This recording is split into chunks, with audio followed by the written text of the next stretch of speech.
የሐዋርያት ሥራ ምዕራፍ 28 በደህና ከደረስን በኋላ በዚያን ጊዜ ደሴቲቱ መላጥያ እንድትባል አወቅን።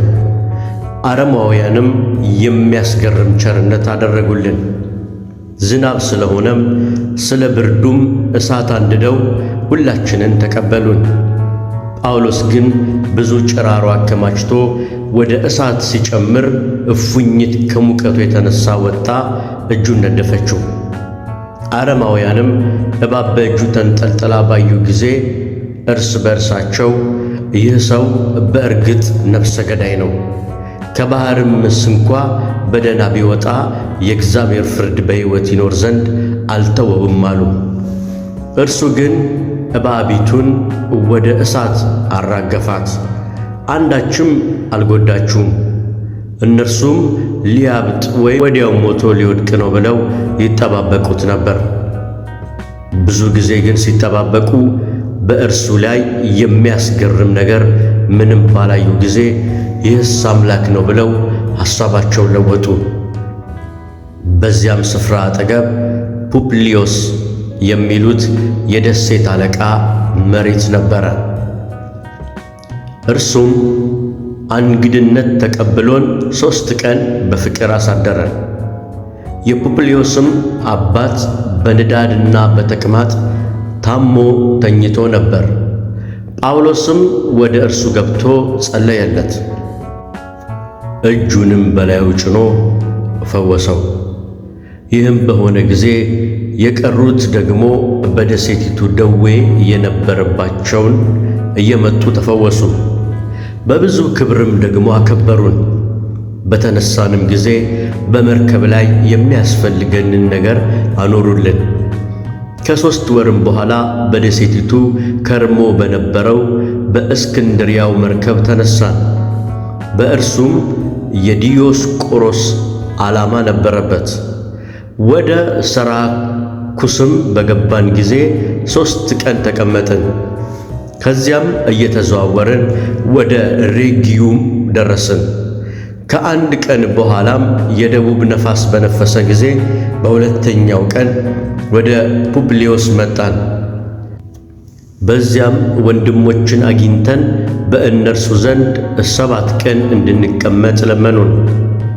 እንዲሁም ወደ ሮሜ መጣን። ከዚያም ወንድሞች ስለ እኛ ሰምተው እስከ አፍዩስ ፋሩስና 3 ማደሪያ እስከሚባለው ሊቀበሉን ወጡ። ጳውሎስም ባያቸው ጊዜ እግዚአብሔርን አመሰገነ፣ ልቡም ተጽናና። ወደ ሮሜም በገባን ጊዜ ጳውሎስ ከሚጠብቀው ወታደር ጋር ለብቻው ይቀመጥ ዘንድ ተፈቀደለት። ከ3 ቀንም በኋላ ጳውሎስ የአይሁድን ታላላቆች ወደ እርሱ ጠራ።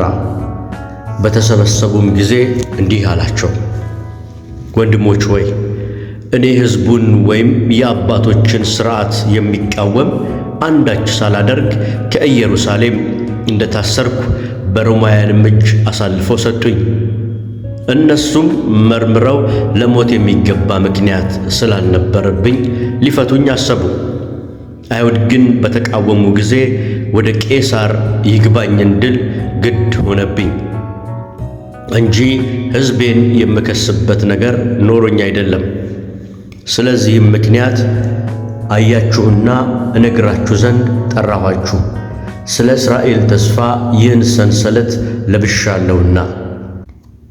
እነርሱም እኛ ከይሁዳ ስለ አንተ ደብዳቤ አልተቀበልንም፣ ከወንድሞችም አንድስ እንኳ መጥቶ ስለ አንተ ክፉ ነገር አላወራልንም ወይም አልተናገረብህም። ነገር ግን ስለዚህ ወገን በየስፍራው ሁሉ እንዲቃወሙ በእኛ ዘንድ ታውቋልና የምታስበውን ካንተ እንሰማ ዘንድ እንፈቅዳለን አሉት። ቀንም ቀጥረውለት ብዙ ሆነው ወደ መኖሪያው ወደ እርሱ መጡ። ስለ እግዚአብሔር መንግሥትም እየመሰከረ ስለ ኢየሱስ ከሙሴ ሕግና ከነቢያት ጠቅሶ እያስረዳቸው ከጠዋት ጀምሮ እስከ ማታ ድረስ ይገልጥላቸው ነበር። እኩሌቶቹም የተናገረውን አመኑ። እኩሌቶቹም ግን አላመኑም። እርስ በርሳቸው ባልተስማሙ ጊዜ ጳውሎስ አንዲት ቃል ከተናገረ በኋላ ሄዱ።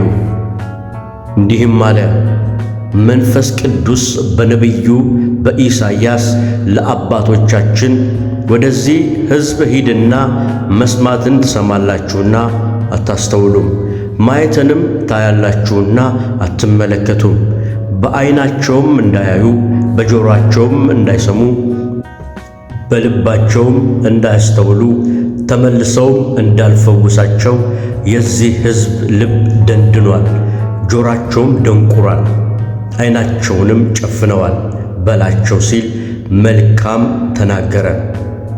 እንግዲህ ይህ የእግዚአብሔር ድኅነት ለአሕዛብ እንደ ተላከ በእናንተ ዘንድ የታወቀ ይሁን። እነርሱ ደግሞ ይሰሙታል። ይህንም በተናገረ ጊዜ አይሁድ እርስ በርሳቸው እጅግ እየተከራከሩ ሄዱ። ጳውሎስም በተከራየው ቤት 2 ዓመት ሙሉ ተቀመጠ። ወደ እርሱም የሚመጡትን ሁሉ ይቀበል ነበር። ማንም ሳይከለክለው የእግዚአብሔርን መንግሥት እየሰበከ ስለ ጌታ ስለ ኢየሱስ ክርስቶስ እጅግ ገልጦ ያስተምር ነበር።